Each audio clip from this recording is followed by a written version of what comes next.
Shalom untuk kita semua. Saya Pendeta Togu Persadaan Munte melayani di Gereja Batakaro Protestan atau GBKP. Semoga keadaan kita dalam keadaan sehat dan senantiasa bersukacita di dalam Tuhan, di dalam mengikuti gerakan baca dengar Alkitab hingga saat ini. Sebelum Yesus naik ke surga, Dia memberikan perintah terakhir atau The Great Commission kepada murid-muridnya, yaitu ajarlah mereka melakukan firman. Perintah itu tertulis di dalam kitab Matius 28 ayat 18 sampai ayat yang ke-20. Itu artinya kita harus tetap setia dan terus belajar mengenai firman dan melakukannya. Hari ini kita mulai membaca kitab 2 Samuel, dan pada kesempatan ini kita akan berfokus kepada pengantarnya dan sekilas mengenai pasal 1 dan yang kedua. Semoga firman Tuhan ini dapat kita terima, dapat kita lakukan di dalam kehidupan kita sehari-hari. Sebelumnya, kita sudah membaca kitab 1 Samuel. Intisari 1 Samuel adalah tentang masa peralihan zaman hakim-hakim ke sistem kerajaan. Diceritakan juga mengenai akhir tugas Samuel sebagai hakim terakhir. Lalu, cerita tentang Samuel mengurapi Saul menjadi raja pertama Israel. Jika kita menelisik secara mendalam 1 Samuel yang sudah kita baca sebelumnya, maka dapat dikatakan bahwa Saul bukanlah raja yang sukses dan berhasil. Momen kematian Saul tercatat dalam akhir kitab 1 Samuel. Diceritakan juga mengenai Yonatan, anak Saul yang mati di medan perang. Setelah kematian Saul, bangsa Israel memasuki masa kekosongan pemimpin. Namun, sejak Saul masih hidup, Tuhan sudah memilih bakal pemimpin baru menjadi raja melalui Samuel. Namanya adalah Daud. Ketika Daud dipilih menjadi pemimpin baru, terjadilah konflik yang dramatis antara Saul dan Daud. Hingga pada akhirnya 1 Samuel ditutup dengan kematian Saul. Sekarang kita memasuki kitab 2 Samuel. Kitab 2 Samuel adalah lanjutan dari kitab 1 Samuel. Secara prinsip, 1 dan 2 Samuel adalah satu bahagian kitab. Tapi karena alasan fungsi, kitab Samuel dibagi menjadi 2 bagian. Awalnya, Daud hanya memimpin sukunya sendiri, yaitu Yehuda. Sedangkan suku lain dipimpin oleh Isiboset, seorang cacat, satu-satunya anak Saul yang masih hidup. Namun, dalam masa kepemimpinannya, Isiboset dibunuh oleh anak buahnya. Setelah kematian Isiboset, maka ke-12 suku Israel dipimpin oleh Daud, dan mereka mengakui Daud sebagai raja. Sepanjang masa kepemimpinan Daud, Israel menikmati masa kejayaan selama 40 tahun. Israel memiliki pengaruh yang kuat secara internasional di Palestina, di sebelah selatan, di mana bangsa Israel berada. Ada bangsa Mesir yang selalu disebut bangsa yang kuat. Namun, saat pemerintahan Daud, mereka menjadi bangsa yang lemah. Sementara di sebelah utara, sama sekali tidak ada kekuatan yang dominan sebelum munculnya kerajaan baru, yaitu Asyur. Dalam konteks demikian, Daud mengembangkan Israel menjadi bangsa yang kuat. Di dalam 1 Samuel pasal yang ke-7, ada peristiwa yang berhubungan dengan janji akan lahirnya Mesias dari keturunan Daud. Dengan demikian, pemerintahan Raja Daud ada hubungannya dengan Mesias yang akan datang. Dan ini menjadi pusat dalam keimanan bangsa Israel. Dalam 2 Samuel pasal yang ke-8, diceritakan mengenai masa kejayaan kerajaan Daud. Namun, setiap masa kejayaan itu selalu ada penurunan. Sementara di dalam 2 Samuel pasal yang ke-9 mencatat mengenai konflik kekuasaan dalam keluarga kerajaan Daud. Mulai dari 2 Samuel pasal yang ke-9 mencatat mengenai kelemahan Daud yang merupakan tokoh hebat itu. Terjadilah konflik karena masalah anak. merebut istri orang lain dengan cara yang tidak benar, dan berbagai masalah lain dicatat dalam 2 Samuel ini. 2 Samuel diakhiri dengan catatan tentang perkataan wasiat Daud. Perlu kita ketahui bahwa kitab ini sangatlah dramatis. Maka dengan itu, marilah kita membaca 2 Samuel pasal yang pertama dan yang kedua bersama-sama.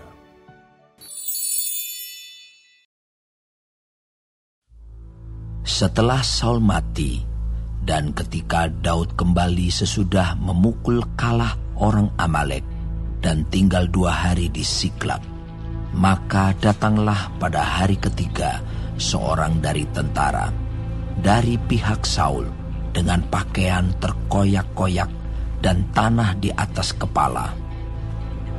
Ketika ia sampai kepada Daud, sujudlah ia ke tanah dan menyembah. Bertanyalah Daud kepadanya, "Dari manakah engkau?" Jawabnya kepadanya, "Aku lolos dari tentara Israel." Bertanyalah pula Daud kepadanya, "Apakah yang terjadi? Coba ceritakan kepadaku." Jawabnya, "Rakyat telah melarikan diri dari pertempuran. Bukan saja banyak dari rakyat yang gugur dan mati, tetapi Saul dan Yonatan anaknya juga sudah mati." Lalu Daud berkata kepada orang muda yang membawa kabar kepadanya itu, "Bagaimana kau ketahui bahwa Saul dan Yonatan anaknya sudah mati?" Orang muda yang membawa kabar kepadanya itu berkata, "Kebetulan aku ada di pegunungan Gilboa. Maka tampaklah Saul bertelekan pada tombaknya, sedang kereta-kereta dan orang-orang berkuda mengejarnya. Ketika menoleh ke belakang, ia melihat aku, lalu memanggil aku, dan aku berkata, 'Ya Tuanku.'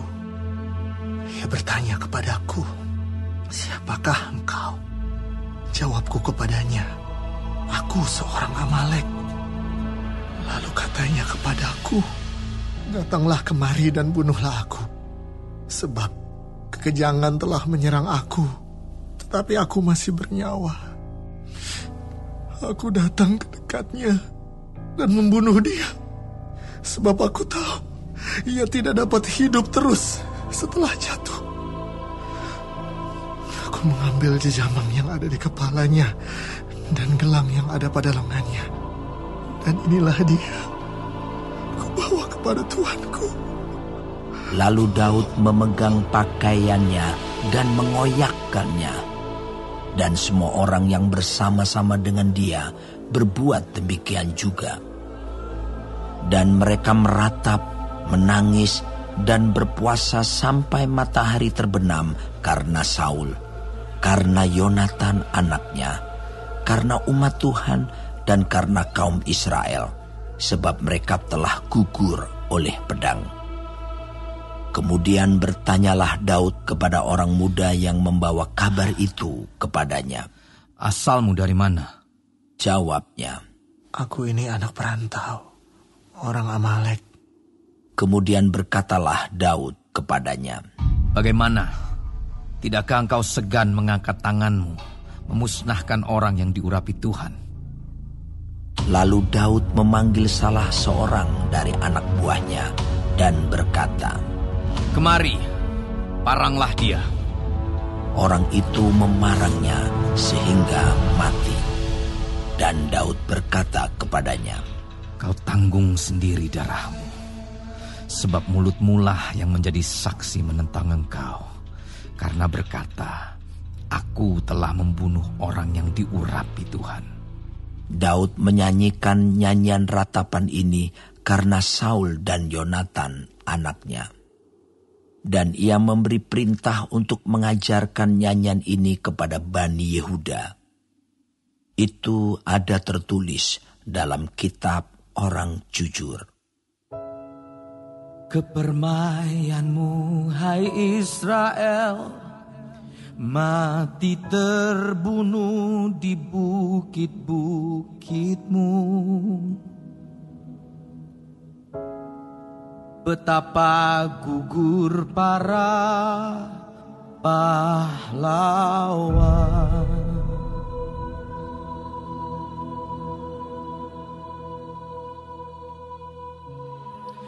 Janganlah kabarkan itu di Gad, janganlah beritakan itu di lorong-lorong Askelon, supaya jangan bersuka cita anak-anak perempuan orang Filistin,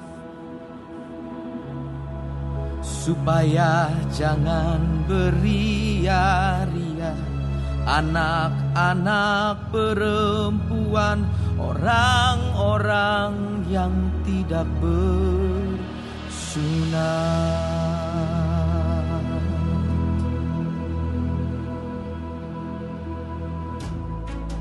Hai gunung-gunung di Gilboa, jangan ada embun, jangan ada hujan di atas kamu. Hai padang-padang pembawa kematian, sebab di sanalah perisai para pahlawan dilumuri. Perisai Saul yang tidak diurapi dengan minyak.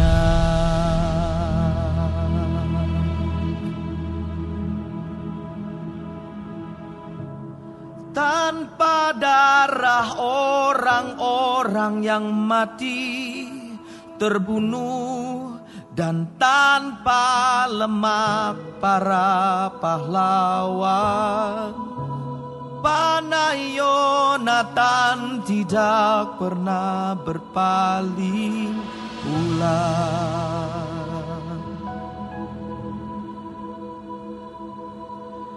Dan pedang Saul tidak kembali dengan hampa.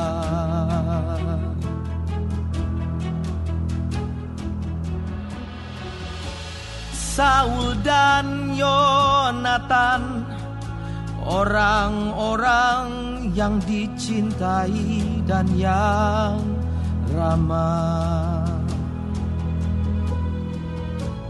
dalam hidup dan matinya, tidak terpisah.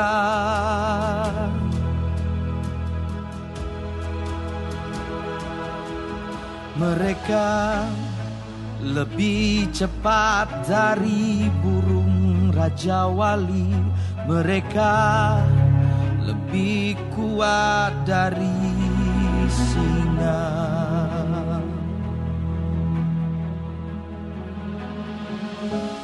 Hai anak-anak perempuan Israel, menangislah karena Saul yang mendandani kamu dengan pakaian mewah dari kain kirmisi, yang menyematkan perhiasan emas pada pakaianmu.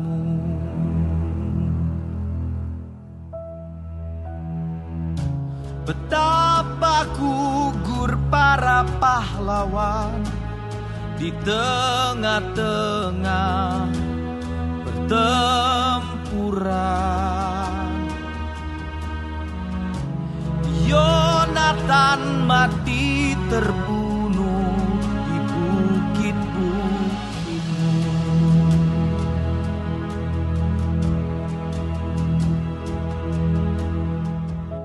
Merasa susah aku karena engkau, saudaraku Yonatan.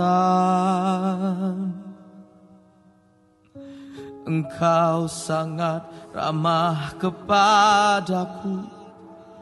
Bagiku cintamu lebih ajaib daripada cinta perempuan.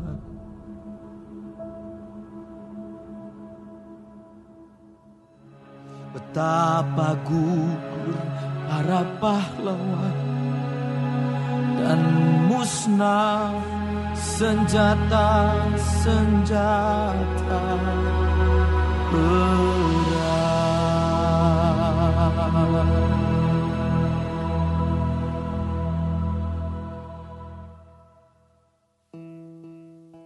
Kemudian bertanyalah Daud kepada Tuhan, katanya, apakah aku harus pergi ke salah satu kota di Yehuda? Firman Tuhan kepadanya, Pergilah. Lalu kata Daud, kemana aku pergi? Firman-Nya, Ke Hebron. Lalu pergilah Daud ke sana dengan kedua istrinya, Ahinoam, perempuan Yisrael, dan Abigail, bekas istri Nabal, orang Karmel itu. Juga Daud membawa serta orang-orangnya yang mengiringinya, masing-masing dengan rumah tangganya, dan menetaplah mereka di kota-kota Hebron. Kemudian datanglah orang-orang Yehuda, lalu mengurapi Daud di sana menjadi raja atas kaum Yehuda. Ketika kepada Daud diberitahukan bahwa orang-orang Yabes Gilead menguburkan Saul, maka Daud mengirim orang kepada orang-orang Yabes Gilead dengan pesan, diberkatilah kamu oleh Tuhan, karena kamu telah menunjukkan kasih-Mu kepada tuanmu Saul dengan menguburkannya. Oleh sebab itu, Tuhan kiranya menunjukkan kasih dan setianya kepadamu. Aku pun akan berbuat kebaikan yang sama kepadamu, karena kamu telah melakukan hal yang demikian. Kuatkanlah hatimu sekarang, dan jadilah orang-orang yang gagah perkasa. Sekalipun tuanmu Saul sudah mati, dan aku telah diurapi oleh kaum Yehuda, menjadi raja atas mereka. Abner bin Ner, panglima Saul, telah mengambil Isi-Boset, anak Saul, dan membawanya ke Mahanaim, serta menjadikannya raja atas Gilead, atas orang Asyuri, atas Yisrael, atas Efraim, dan atas Benyamin, bahkan atas seluruh Israel. Isi-Boset bin Saul berumur 40 tahun pada waktu ia menjadi raja atas Israel, dan ia memerintah 2 tahun lamanya. Hanyalah kaum Yehuda yang mengikuti Daud. Dan lamanya Daud memerintah di Hebron atas kaum Yehuda adalah 7 tahun dan 6 bulan. Lalu Abner bin Ner dengan anak buah Isi-Boset bin Saul bergerak maju dari Mahanaim ke Gibeon. Juga Yoab anak Seruya dan anak buah Daud bergerak maju. Mereka saling bertemu di telaga Gibeon, lalu tinggal di sana. Pihak yang satu di tepi telaga sebelah sini, dan pihak yang lain di tepi telaga sebelah sana. Berkatalah Abner kepada Yoab, biarlah orang-orang muda tampil dan mengadakan pertandingan di depan kita. Jawab Yoab, baik. Lalu tampillah mereka dan berjalan lewat dengan dihitung 12 orang dari suku Benyamin, dari Isi-Boset, anak Saul, dan 12 orang dari anak buah Daud. Kemudian mereka masing-masing menangkap kepala lawannya dan menikamkan pedangnya ke lambung lawannya, sehingga rebahlah mereka bersama-sama. Sebab itu tempat itu disebutkan orang Helkat Hazurim, letaknya dekat Gibeon. Pada hari itu pertempuran sangat hebat, dan Abner serta orang-orang Israel terpukul kalah oleh anak buah Daud. Ketiga anak laki-laki Seruya, yakni Yoab, Abisai, dan Asael ada di sana. Asael cepat larinya seperti kijang di padang. Asael mengejar Abner dan tidak menyimpang ke kanan atau ke kiri dalam membuntutinya.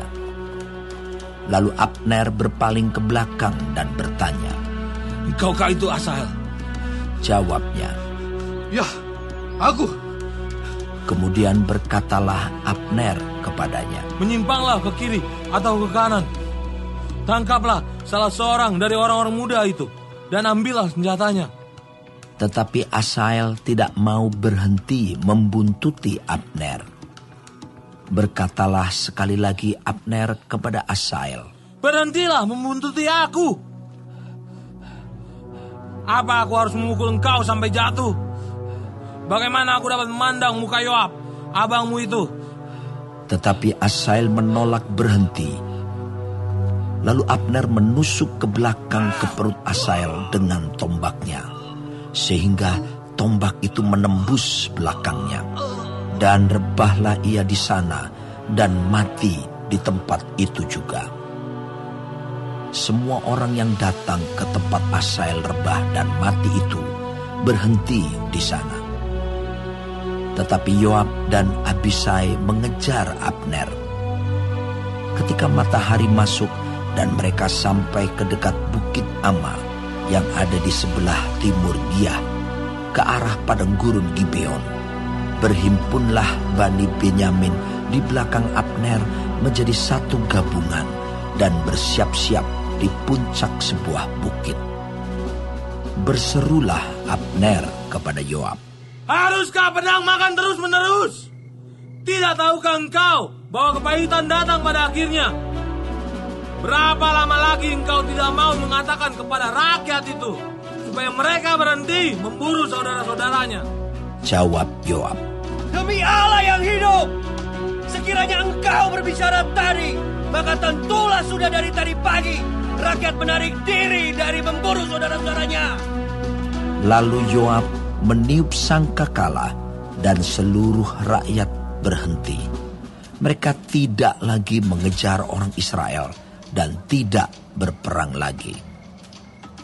Semalam-malaman Abner dan orang-orangnya berjalan melalui Araba Yordan, menyeberangi sungai Yordan, berjalan terus hampir sepanjang siang, lalu sampai ke Mahanaim.